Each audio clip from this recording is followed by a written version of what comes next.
आप सबका अमरीन पाठशाला में स्वागत है। आपकी अपनी हिंदी टीचर आज हिंदी साहित्य के इतिहास का मॉडल टेस्ट पेपर 3 लेकर आई है। इससे पहले हमने 2 करे हैं, वो आप हमारी प्लेलिस्ट में जाकर देख सकते हैं।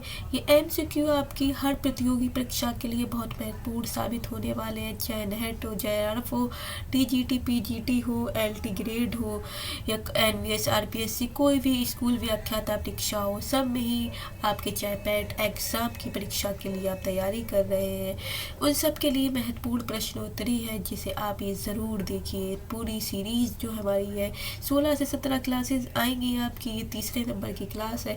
आप इसे पूरी प्लेलिस्ट को ज़रूर देखना, जो आपके लिए फ़ायदेमंद होगी। चलिए ज़्यादा समय बर्बाद ना करते हुए अब क्लास की तरफ बढ़ रहे हैं।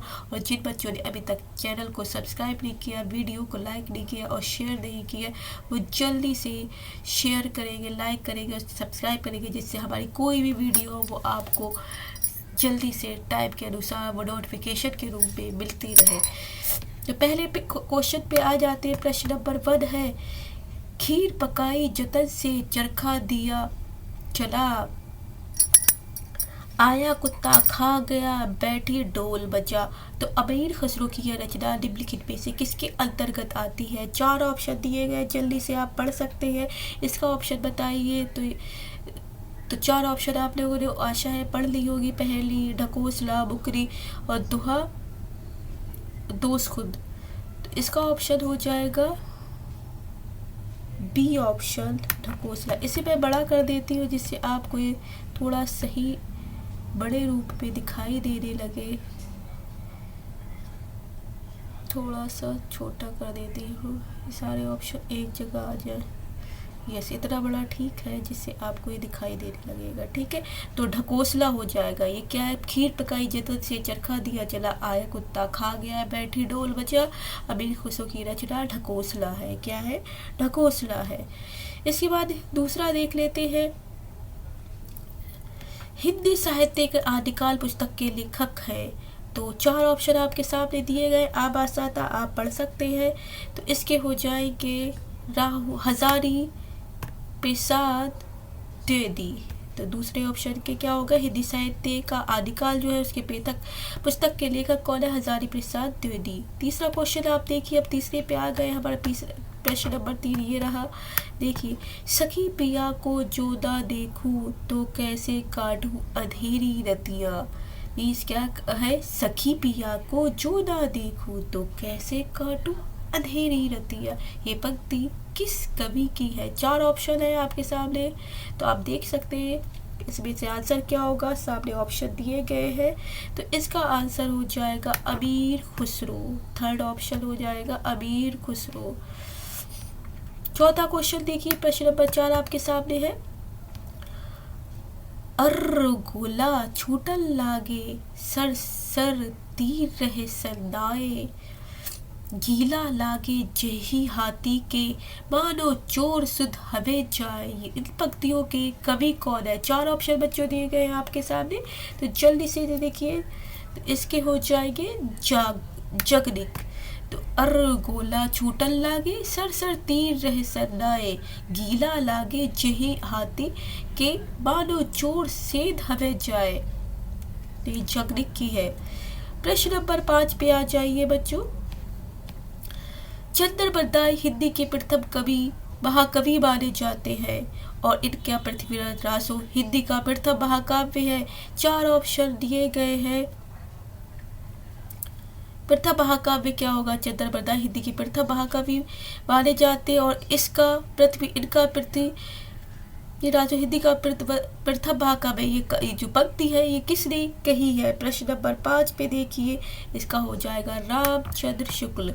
निम्नलिखित किसी कवि को अभिनव जयदेव की उपाधि दी है? बहुत इजी है, 6 क्वेश्चन, इसमें ज्यादा रुकने का समय नहीं है।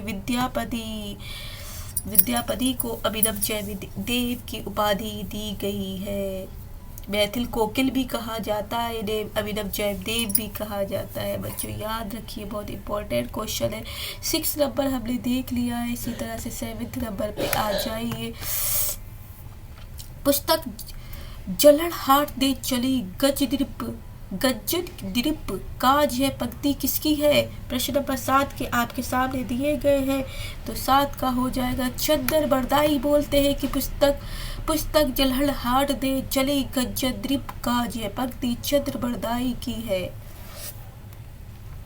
प्रश्न नंबर 8 देखिए, देशी दाम माला के रचनाकार है। 4 ऑप्शन दिए गए हैं। प्रश्न नंबर 8 ये है, देशी देव माला के रचनाकार कौन है? तो जल्दी से बताइए, 4 ऑप्शन आपके सामने है। 8 नंबर, तो देशी देव माला के रचनाकार है हेमचंद। 7 ऑप्शन इसका जाएगा। और इसी तरह से प्रश्न नंबर 9 पे आ गए हम। पुरुष परीक्षा के रचनाकार है। पुरुष परीक्षा के रचनाकार 4 ऑप्शन आ जाते हैं। बताइए जल्दी से। 9 नंबर पे पुरुष परीक्षा के रचनाकार कौन है? 4 ऑप्शन देखिए और जल्दी से बताइए। 9 का आ। बच्चों, आप अपने आंसर जो भी सही जा रहे हैं वो कमेंट बॉक्स में ज़रूर बताइए कि आप लोगों के आंसर कितने सही गए हैं। 9 का आ नंबर, तो 9 का आ नंबर। इसी तरह से 10वें नंबर पे आ जाइए। तो इस पर जय बैग जस चंद्रिका के रचनाकार है। हमें तो इस पे ज़्यादा देर रुकना ही नहीं चाहिए। मधुकर कवि, क्योंकि बहुत इजी है। जय बैग जस चंद्रिका। 11वें नंबर पे आ जाइए। रामचंद्र शुक्ल ने वीर गाथा काल के अंदर किस साहित्य को देश भाषा काव्य कहा है? 4 ऑप्शन दिए गए हैं 11 में। तो आपको पता है रासो काव्य को देश भाषा काव्य कहा है। वीरगाथा काल के अंदर रासो साहित्य उसे देश भाषा काव्य कहा है। किसने? रामचंद्र शुक्ल ने। 12वां क्वेश्चन देखिए, हमारा 11 हो चुके हैं। 12वां पे आ जाते हैं। वया सद्दी में ईश्वर से, इंपॉर्टेंट क्वेश्चन है बच्चों ये देखिए। वया सद्दी में ईश्वर से सद्दी कहा। सद्ध इस दाता में ईश्वर से दाता का और अभिसार में भक्ति का सार का। डॉक्टर राम कुमार वर्मा का यह कथन किस कवि के संदर्भ में है? वया सद्दी में ईश्वर की सद्दी का। वया सद्दी के बारे में बात हो रही है। 12वां नंबर है। तो ये बोला जाए विद्यापति। किसके बारे में? विद्यापति। 12वें का सा को आंसर हो जाएगा। वया सद्दी में ईश्वर से सद्दी कहा। सद इस दाता में ईश्वर से दाता का और अभिसार में भक्ति का सार का। डॉक्टर राम कुमार वर्मा विद्यापति के बारे में कह रही है। अमीर खुसरो की रचना खलिक बारी है। ये अमीर खुसरो की क्या है? 4 ऑप्शन है। 30 नंबर देखिए। तो ये होगा एक शब्दकोश है। ये क्या है? अमीर खुसरो की रचना खलिक बारी क्या है? एक शब्दकोश है। अब हमारे 13 क्वेश्चन हो चुके हैं ऊपर। अब 14वें नंबर पे आ गए। 14 नंबर पे देखिए। हठयोग की साधना पति के तीव्र के नाव वरा के भाव वर्ण जाति के बंधन से ऊपर उठने का आग्रह आदि 3 तत्व किस साधना से प्रवृत्ति से सूचक है? अब मतलब यह बताया कि हठ योग की जो साधना पद्धति है, तीव्र वैराग्य भाव वर्ण जाति के बंधन से ऊपर उठने का आग्रह आदि तीनों तत्व किस साधना प्रवृत्ति के सूचक है। ये तीनों बताना है कि तो ये जो हठ योग की साधना पद्धति हो गई, तीव्र वैराग्य भाव हो गया, वर्ण जाति के बंधन, ये तीनों किस साधना प्रवृत्ति के सूचक आ जाते हैं। 14वां क्वेश्चन बहुत अच्छा क्वेश्चन है। ये नाथ का आ जाता है, नाथ संप्रदाय से। 15वां क्वेश्चन आदिकाल की किस साधना पद्धति से कबीर प्रभावित थे? तो आदिकाल की किस साधना पद्धति से? तो आपको पता है सिद्ध एवं नाथ दोनों पद्धति से ये प्रभावित थे। कौन? कबीर को ही बाणी का डिक्टेटर भी कहा जाता है।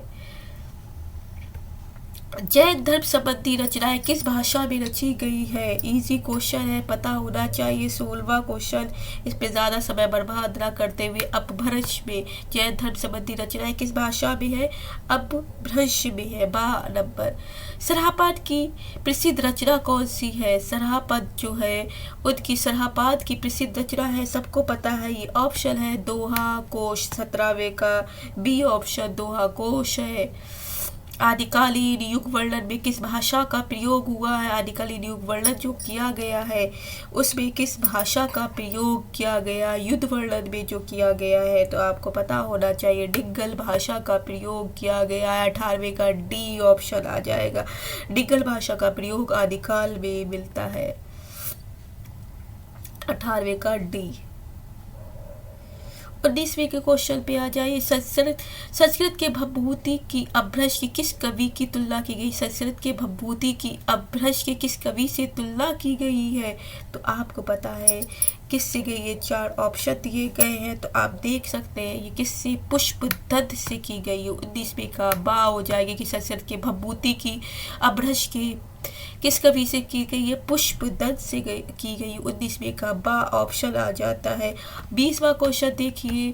अमीर खुसरो के गुरु थे, आपको पता है हजरत निजामुद्दीन औलिया। 20वें का बा देखने की ज़रूरत ही नहीं पड़ेगी, आपको वैसे ही याद है। अमीर खुसरो के गुरु थे निजामुद्दीन औलिया। 1 मिनट बच्चों।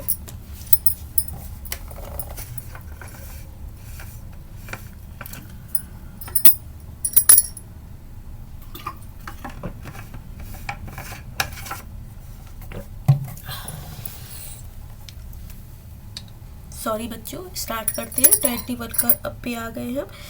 21वां, स्वयंभू रचित ठड़ेमी चरियों में किस ईश्वर का वर्णन है? सॉरी बच्चों, 1 मिनट और बस।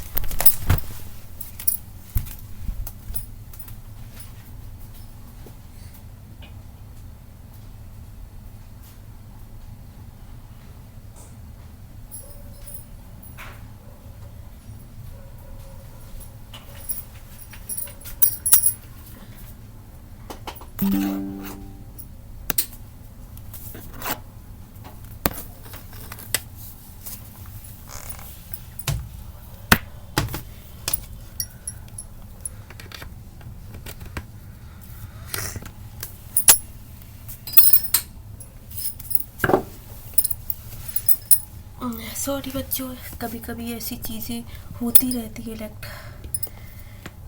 इसकी बैटरी पावर लगाइए। सॉरी, अब हमें परेशानी नहीं होगी। यस, तो हम क्वेश्चन थे 21 पे बच्चों। कौन से पे हैं? 21 पे क्वेश्चन पे आ गए हैं। 21 का, स्वयंभू रचित ठड़ेमी चरियों में किस ईश्वर का वर्णन है? 21 देखिए। 21 का हो जाएगा बा, कृष्ण। स्वयंभू रचित ठड़ेमी चरियों है, इसमें कृष्ण जी का, जो कृष्ण भगवान है, उनका वर्णन किया गया है। आसगु कवि द्वारा रचित रचना है। 22वां क्वेश्चन देखिए, 4 ऑप्शन दिए गए हैं। इसका हो जाएगा चंदन बाला रास और जीव दया रास, ये 2 ही हैं तो 20 दा ऑप्शन जाएगा। 22वें का दा ऑप्शन जा रहा है। चंदन बाला रास और जीव दया रास, ये दोनों ही आसू की द्वारा रचित रचनाएं हैं। आदिकालीन 23वां क्वेश्चन देखिए। आदिकालीन अब्दुल रहमान का अपभ्रंश का नाम था।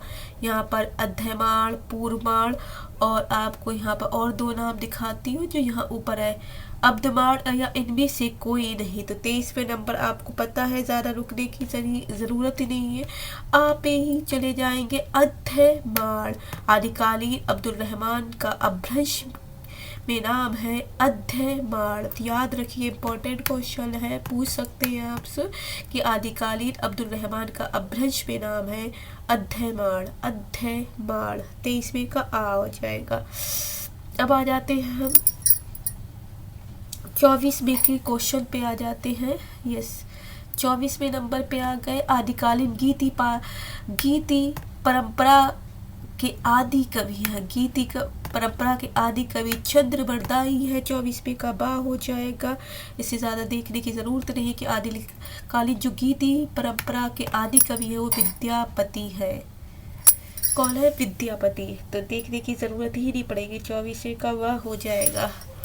25वां क्वेश्चन देखिए कि प्रादेशिक बोलियों के साथ देश ब्रजभाष के संयोग से बनी अपभ्रंश भाषा का नाम क्या है?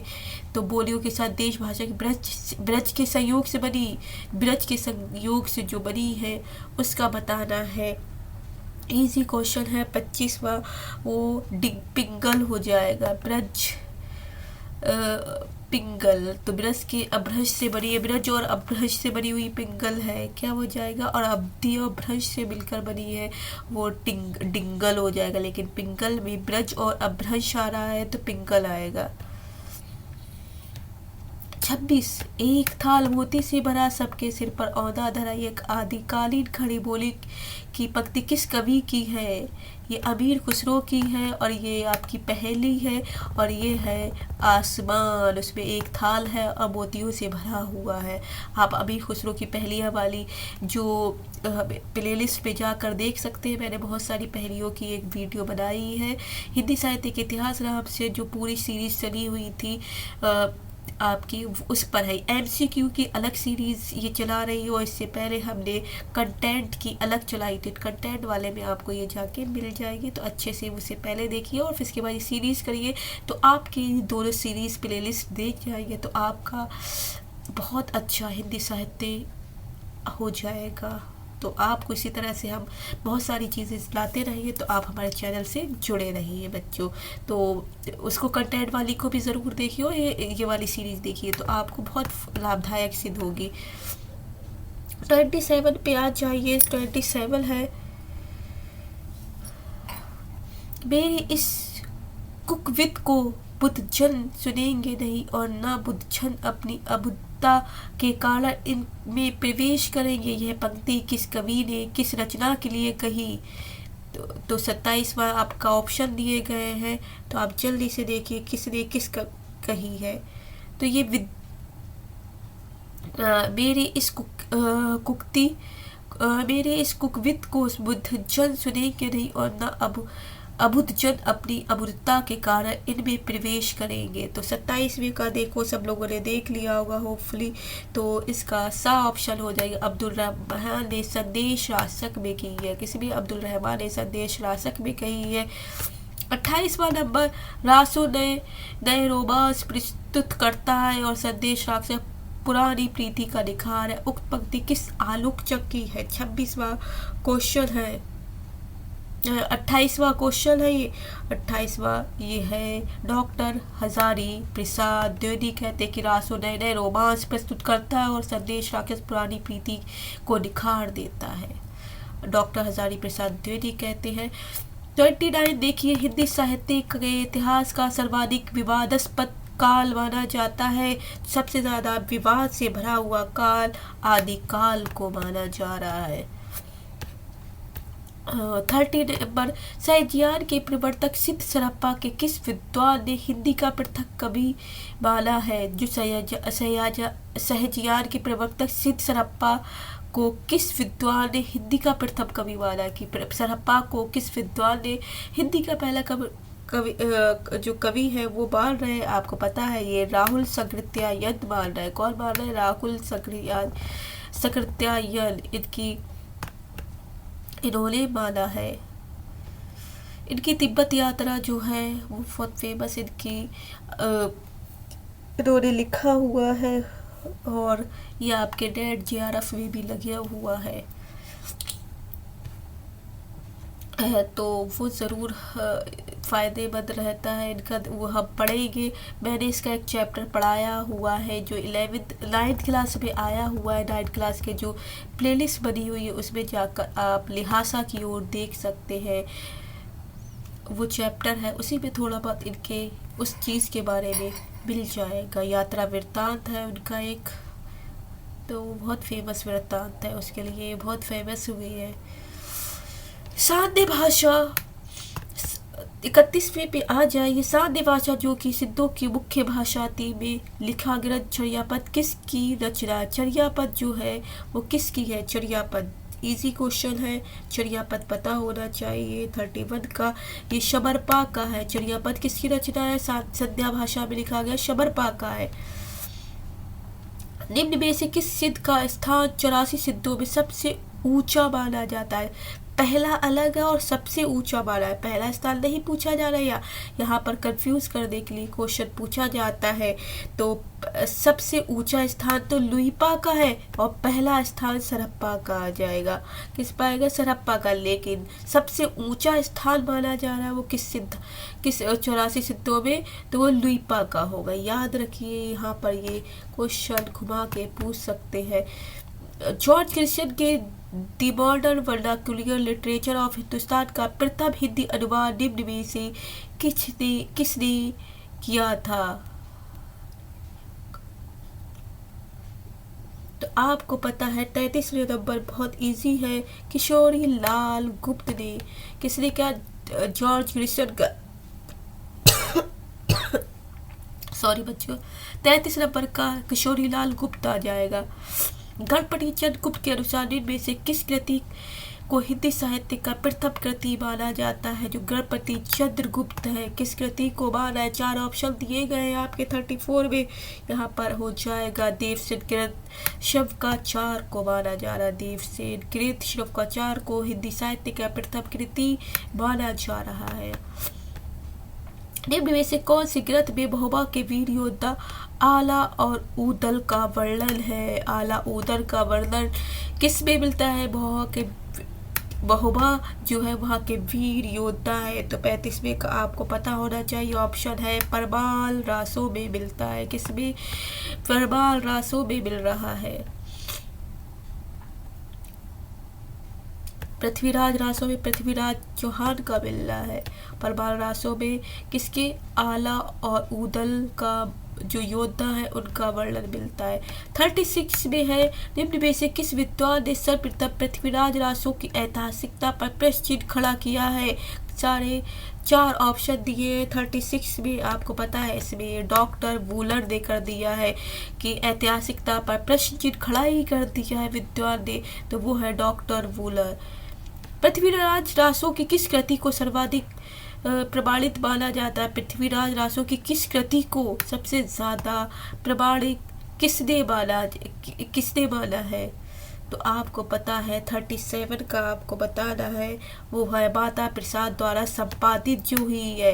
एक तो कर्नाटक द्वारा प्रस्तुत हुई है, वृद्ध रूपांतर हुई है, मध्यम रूपांतर, लेकिन माता प्रसाद द्वारा जो संपादित हुई है उसे सबसे ज्यादा प्रमाणिक माना गया है। याद रखिए, माता प्रसाद द्वारा संपादित। 38वां है, नक्शिक प्रारंभ करने वाला वह ग्रंथ जो हिंदी साहित्य का प्रथम चंपू काव्य के रूप में जाना जाता है, वो कौन सा होगा? ए और बी ऑप्शन दिया गया है यहाँ पर, सी और डी हम ऊपर आपको दिखाएंगे, तो देख लीजिए।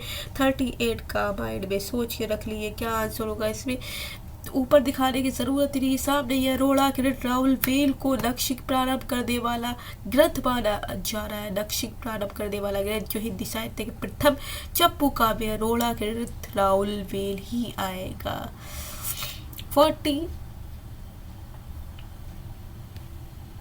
39 क्वेश्चन, निम्न में से किस विद्वान ने हिंदी साहित्य के आदिकाल को संधि चारण काल कहा है? तो चारण काल किसने कहा है? 39 में आपको देखने की भी क्वेश्चन जरूरत नहीं है। डॉक्टर राम कुमार वर्मा बोलते हैं चारण काल। 39 का ड ऑप्शन सही होगा। 40 पे आ जाइए, हिंदी के आरंभिक रूप को अवध किसने कहा? तो 4 ऑप्शन दिए गए आपने, तो भोला शंकर व्यास ने आरंभिक रूप को अवध कहा है। 40 का भोला शंकर व्यास आएगा। 41वां क्वेश्चन आ जाए, भविष्यत कहा नामक ग्रंथ के रचना काल है, तो इसे तो देखने की जरूरत ही नहीं पड़ेगी। 41 का आंसर आपको पता है, ऑप्शन धनपाल भविष्यत कहा नामक ग्रंथ के रचना काल है। कौन है? धनपाल भविष्यत कहा। 42वां, अभ्रश व्याकरण हेम शब्दानुशासन के रचयिता है, तो अभ्रश व्याकरण हेम शब्दानुशासन के रचयिता कौन है? 4 ऑप्शन 42 के दिए गए, आप देख सकते हैं हेमचंद्र ही आएगा। तो हेम शब्दानुशासन है, तो हेम से याद रख लीजिए हेमचंद्र।